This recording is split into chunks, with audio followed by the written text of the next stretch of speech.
자, 이번 시간에는 커버 부품 작성하기를 해보겠습니다. 이 예제를 통해서 두 번째 회전 본문 예제를 시작을 하게 되는데, 이번에는 어떤 타입을 우리가 하게 되느냐면은 한번 보세요. 자, 요 부품을 보세요. 아까 우리가 이전에 했었던 본문 예제하고 틀린 게 뭐가 있죠? 한번 보십시오. 아까 우리가 했었던 본문 예제 같은 경우에는 속이 꽉 차 있는, 그러니까 뭐 기계 용어는 중실축이었죠. 요거는 속이 텅 비어 있는 중공축 타입입니다. 자, 중공축 타입의 예제를 우리가 진행을 해 보겠습니다. 그리고 또 뭘 배우게 되냐면은 여기 맞춤 구멍, 우리가 아까는 이제 카운터 보어를 작성을 할 때 보면은 이 카운터 보어에 대한 이 드릴의 지름이라든지 카운터 보어의 지름과 카운터 보어의 깊이를 직접 지정을 해 줬지만, 이번에는 맞춤 구멍으로 해서 규격에 맞는 카운터 보어를 우리가 작성해 보도록 하겠습니다. 마지막으로 원형 패턴, 원형 패턴 명령에 대해서 배워보도록 하겠습니다. 자, 그러면은 전체 진행 순서를 보도록 하죠. 자, 이런 모델링을 하기 위해서 먼저 베이스 피처를 먼저 작성하고, 두 번째로 자, 카운터 보어 구멍을 작성한 다음에 그 다음에 원형 패턴 명령으로 이 구멍을 원형 패턴으로 배열을 하도록 하고, 마지막으로 못따기 피처와 그 다음에 못깎기 피처를 작성해서 마무리를 하도록 합니다.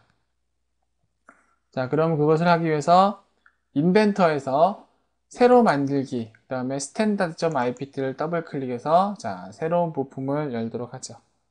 자, 늘 그랬던 것처럼 XY 평면을 클릭해서 스케치 작성을 클릭합니다.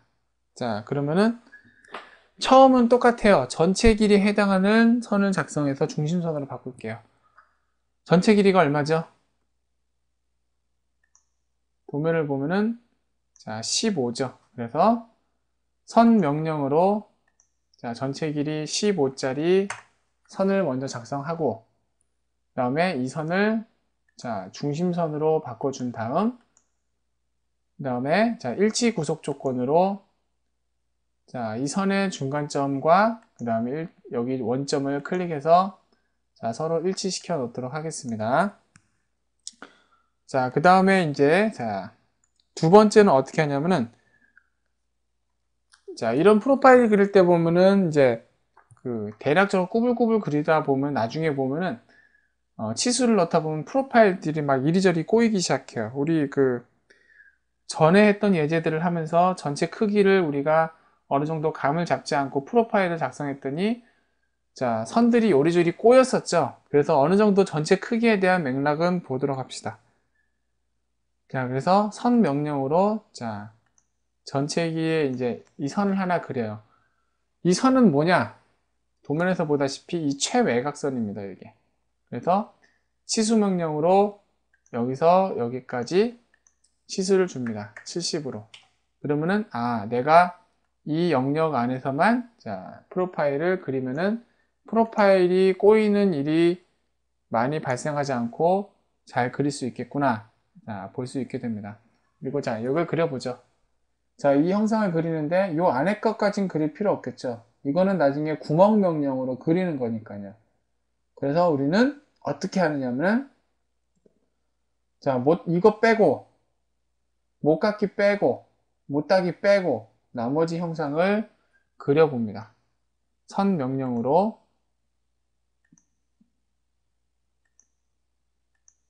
이렇게 작성을 해 나가도록 하죠.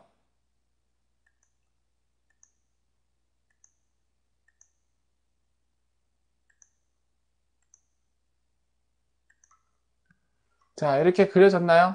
이렇게 어느 정도 적당한 크기로 그려놨으면은 이제는 무엇을 해야 되냐면, 우리가 전체 크기는 70, 그 다음에 여기 가로는 15, 이 안에서 해야 되기 때문에 이 프로파일이 보면은 영역이 요 안에 영역에서 그려져야 됩니다. 그죠? 그래서 이건 좀 크네요. 줄여볼게요.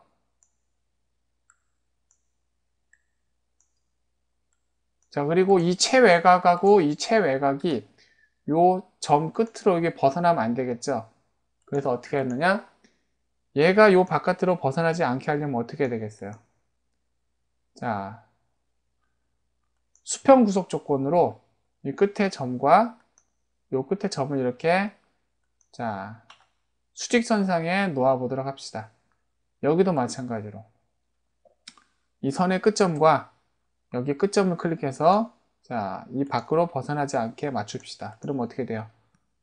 여기, 여기, 여기, 여기. 자, 이 영역 안에서 우리가 스케치를 작성을 할 수 있겠죠.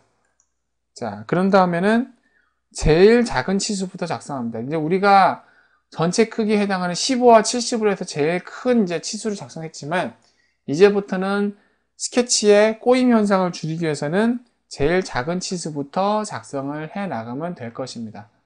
그래서 보면 여기는 3. 자, 여기도 3. 그 다음에 여기는 5. 자, 여기서 또 하나 말씀드릴 게 뭐냐면은, 도면에선 보니까 34에 40으로 되어 있는데, 저 같은 경우에는 34에 40이랑 3이라고 했죠. 왜냐하면은, 여기 도면을 보세요. 40하고 34하고 빼면 6이죠. 그럼 여기 반으로 나누는 거니까 여기가 한 3mm죠. 저는 이 플랜지의 이 두께, 이 카바의 두께, 이 3mm가 설계자의 의도가 들어갔다고 판단을 했기 때문에 여기다 34라고 34와 40이라는 치수를 넣는 것보다는 자, 설계 의도가 여기가 3mm가 있기 때문에 여기를 넣는 것이 더 중요하다고 판단을 한 겁니다. 그리고 치수를 보자면은 이것이 보면 이제 이제 도면을 보시는 분이라면 아시겠지만 이 40파이가 어디에 조립이 되는 거기 때문에 34가 중요하겠어요? 40이 중요하겠어요? 그거는 그때마다 다르긴 하지만 지금 현재로서는 이 설계자가 이 40파이가 훨씬 중요하다고 우리가 생각을 하는 겁니다. 그래서 여기다 이렇게 40파이를 작성을 해서 이렇게 진행을 하도록 합니다. 저 같은 경우에는. 자, 그 다음에 이 안에 치수도 작성해야겠죠? 저 안에 치수 작성하는데 여기 상세도를 보면은 자, 여기는 4. 그죠? 그리고 여기는 각도가 사이 각도가 14도. 그죠? 그리고 또 뭐가 있나요? 자, 보면 여기 26.5하고 38이 있죠? 그래서 자, 여기에 26.5하고 그 다음에 요 위에까지를 38로 봅니다. 됐죠? 자, 근데 보면은 여기가 일지선상으로 딱 돼 있기 때문에 여기가 26.5라면 여기도 이렇게 26.5가 되어야 돼요. 근데 지금 서로 이렇게 떨어져 있죠. 이런 경우에는 바로 동일선상 구속 조건으로 여기하고 이 선을 동일선상에 두어버리면 됩니다. 그리고 중심선이 여기를 지나는 것을 보니 여기에 있는 선과 여기에 있는 선은 서로 자, 좌우 대칭입니다. 그러면은 어떻게 되느냐?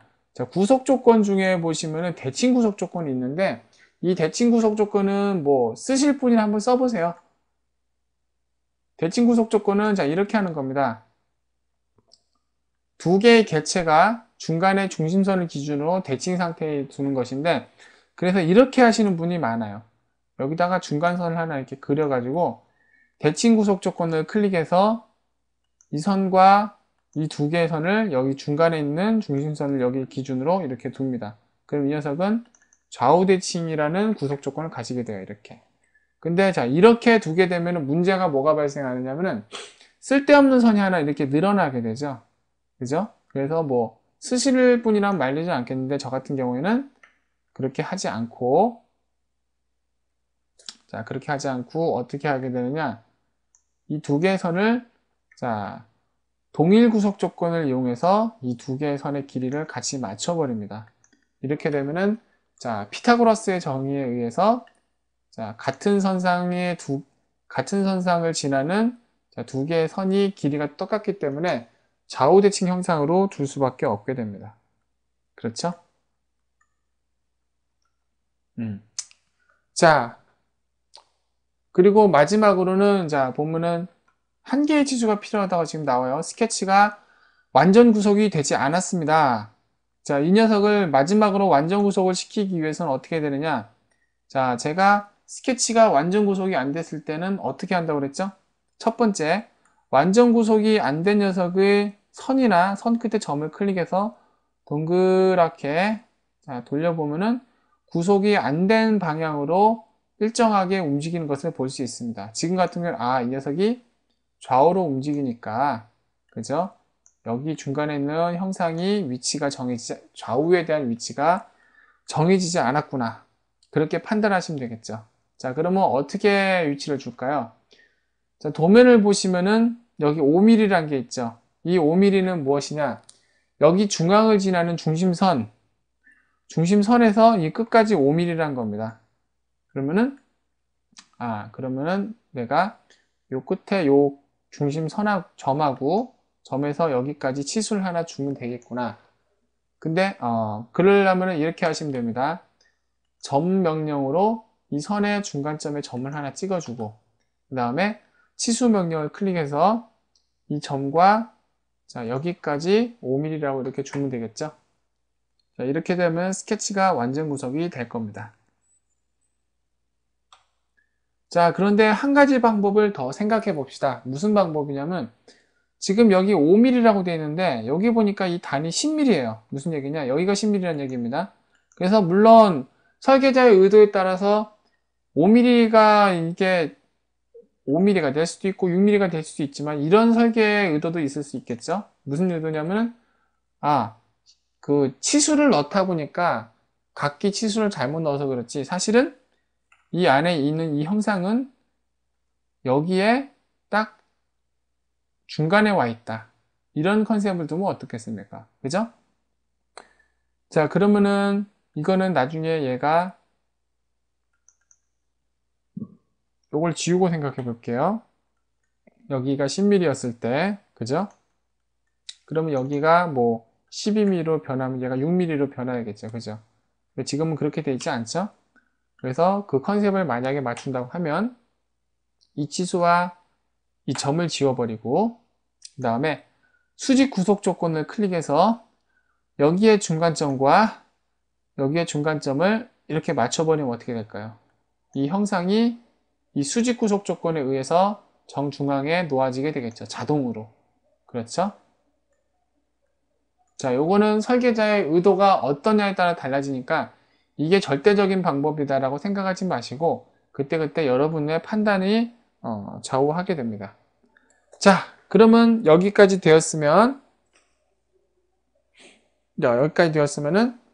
3D 모형 탭에서 자, 회전 명령을 클릭해서 보시면은 프로파일도 하나이고 중심선도 하나를 그어줬기 때문에 자동으로 인식됩니다. 확인 버튼을 누르면은 끝나겠죠.